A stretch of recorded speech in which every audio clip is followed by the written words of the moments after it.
Saint Joseph and Babushka. This scene took place in Russia, in a house where all signs of religion had disappeared. Only the Babushka, the grandmother in the upper room, had remained faithful to Christ. One day, she took from her hiding place the icon of Saint Joseph and lit 2 candles when Mikhail, her grandson, surprised her in her prayer. The child asked her 1,000 questions and expressed interest in all that she told him. He could not wait to tell his mother that he had prayed to Saint Joseph with Babushka. Matronya, his mother, a fierce atheist, reacted like a wounded viper. "Little fool, you repeat what old women say. In Russia, there is no longer a good God. There are no longer saints, nor any Saint Joseph."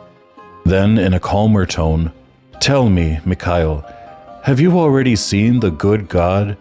Have you ever met this Saint Joseph? Has the infant Jesus ever given you anything?" Dear child, those are stories which uneducated old ladies believe.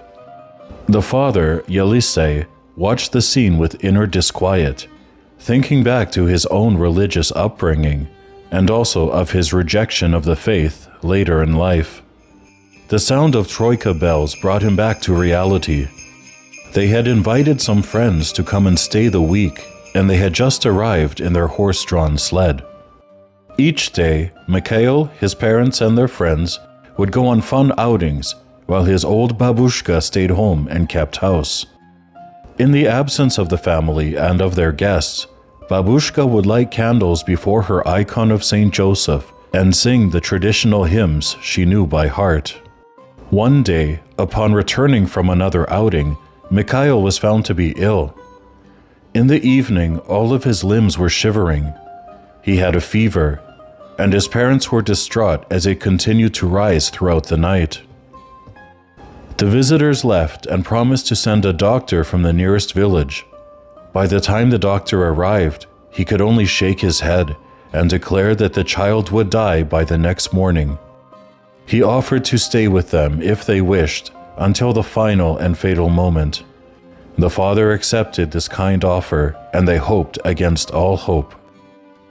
Matronya, who was desperate, went upstairs to her mother-in-law's room and sheepishly suggested that they light some candles and pray for her son's recovery.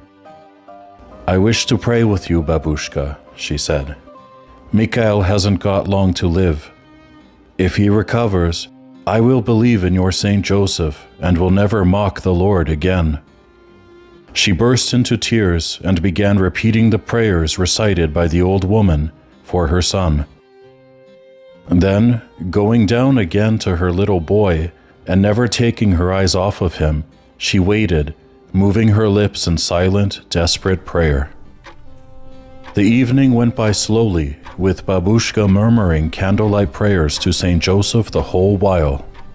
The boy grew more delirious with each passing hour, and was expected to die sooner than earlier predicted. But this was not to be. After midnight, Mikhail became calm, and little by little, his body relaxed, and he went off to sleep. His fever had come down, and the shaking had stopped. Perplexed, the doctor rose and said, "I cannot explain it. Your son is fine now." Matronya escorted the doctor to the door with a detached look. Yelisei did not understand her behavior. She said to him, as if in a daze, "My dear, I don't know what to say. Babushka will explain everything to you." Then, falling under the weight of her tears, she threw herself on her knees at her son's bedside and sobbed loudly. "My God, I'm so sorry. I believe. Saint Joseph, I thank you for saving my son. What a good father you are." Babushka, hearing the cries of gratitude, came downstairs and explained to Yelisei what they had done. The following morning, Mikhail opened his eyes and looked at his parents in astonishment, then asked for something to eat. His recovery filled his parents with unspeakable joy, but even greater was the joy of having once again found the faith. Thanks be to God. Thank you, Saint Joseph.